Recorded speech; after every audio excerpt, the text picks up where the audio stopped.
మేడారం మహాజాతరలో భక్తులకు ఎలాంటి ఇబ్బందులు లేకుండా చూడాలని పంచాయతీరాజ్ స్త్రీ శిశు సంక్షేమ శాఖ మంత్రి సీతక్క అధికారులను ఆదేశించారు. ములుగు జిల్లా తాడ్వాయి మండలం మేడార సమ్మక్క సారలమ్మలను దర్శించుకుని ప్రత్యేక పూజలు నిర్వహించి జాతరలో జరిగే అభివృద్ధి పనులను మంత్రి సీతక్క పరిశీలించారు. అనంతరం సీతక్క మాట్లాడుతూ ఆసియాలోనే అతిపెద్దది గిరిజన జాతర సమ్మక్క సారలమ్మ జాతర అని, నూతన ప్రభుత్వం ఏర్పడిన తరువాత జాతర ఏర్పాట్లకు భక్తుల సౌకర్యార్థం కొరకు ప్రభుత్వం 75 కోట్ల రూపాయలు కేటాయించింది.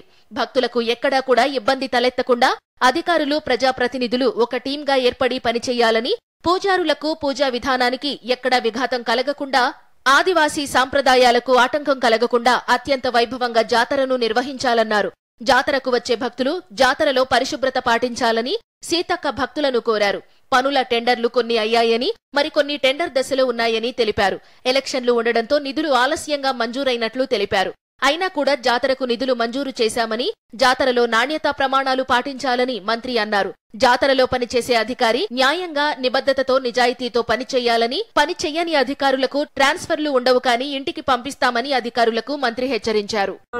అతిపెద్ద ఆదివాసీ జాతర అయినటువంటి ఈ రాష్ట్ర ప్రజలందరికీ, మనందరికీ ఇంటి ఇలవేల్పులుగా మరి మనందరి మొక్కులతో విరాజిల్లుతున్నటువంటి తల్లులు సమ్మక్క సారలమ్మ, పగిడిద్దరాజు గోవిందరాజుల యొక్క జాతర మన ములుగు నియోజకవర్గం, ములుగు జిల్లాలో మరి అత్యంత ఘనంగా ప్రతి 2 సంవత్సరాలకు ఒకసారి నిర్వహించుకుంటా ఉన్నాం.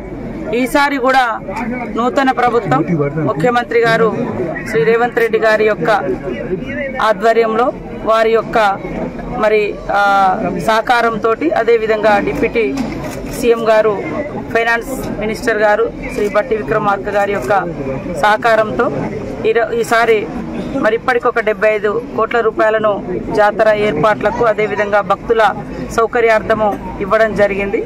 ఇంకా కొన్ని ప్రతిపాదనలు కూడా సంబంధిత అధికారులు, కలెక్టరు, ఇతర శాఖలతోటి అవన్నీ కూడా తీసుకుంటా ఉన్నాం.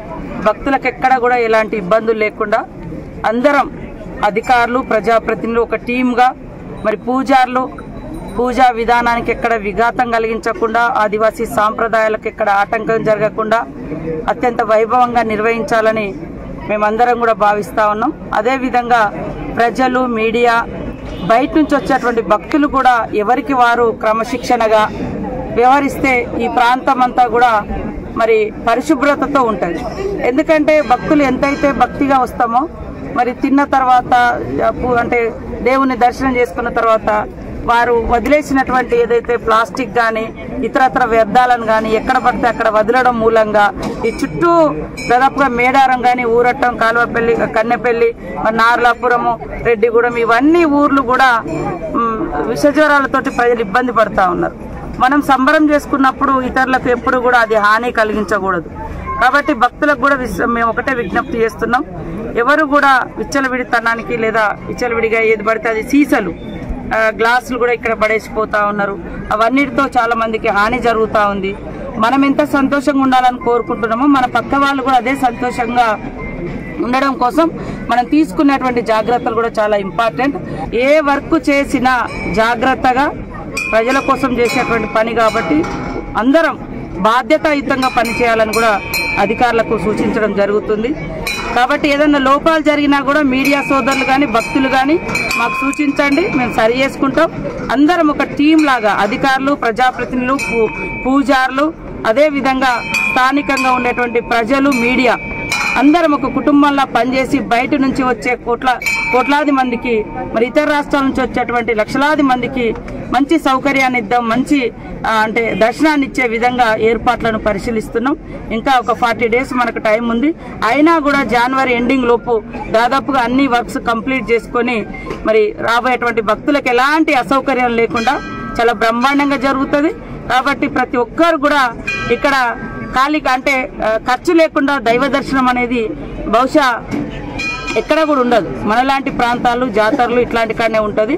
కాబట్టి సమ్మక్క సారలమ్మ దగ్గర ప్రతి ఒక్కరు కూడా ఆహ్వానితులే. వారందరికీ ఇన్విటేషన్స్ కూడా ఇంపార్టెంట్. ఏదైతే అధికారులకు కానీ, ప్రజాప్రతినిధులకు కానీ, మినిస్టర్స్ కానీ, ఇతర రాష్ట్రాలకు కానీ తొందరలోనే ఐటీడీఏ పరిధిలో ఒక రివ్యూ ఏర్పాటు చేసి స్టేట్ లెవెల్లో కూడా మరి సీఎం గారి ఆధ్వర్యంలో, డిప్యూటీ సీఎం గారి ఆధ్వర్యంలో కూడా ఒక రివ్యూ ఏర్పాటు చేయబోతున్నాం.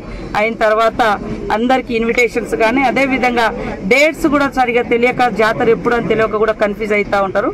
ఆ కన్ఫ్యూజన్ లేకుండా కూడా మరి పోస్టర్స్ కూడా రిలీజ్ చేయబోతున్నాం. జాతీయ పండుగ కూడా ప్రకటిస్తారని మేము ఆశిస్తా ఉన్నాం. నేను కూడా మొన్న రాష్ట్రపతి గారు వచ్చినప్పుడు వారితో 5 days ప్రోటోకాల్లో ఉండడం జరిగింది. వారికి కూడా విజ్ఞప్తి చేసినప్పుడు తప్పకుండా వారు సానుకూలంగా స్పందించారు. ఈసారి జాతీయ పండుగ కూడా ప్రకటిస్తారని ఆశాభావాన్ని వ్యక్తం చేస్తున్నాం.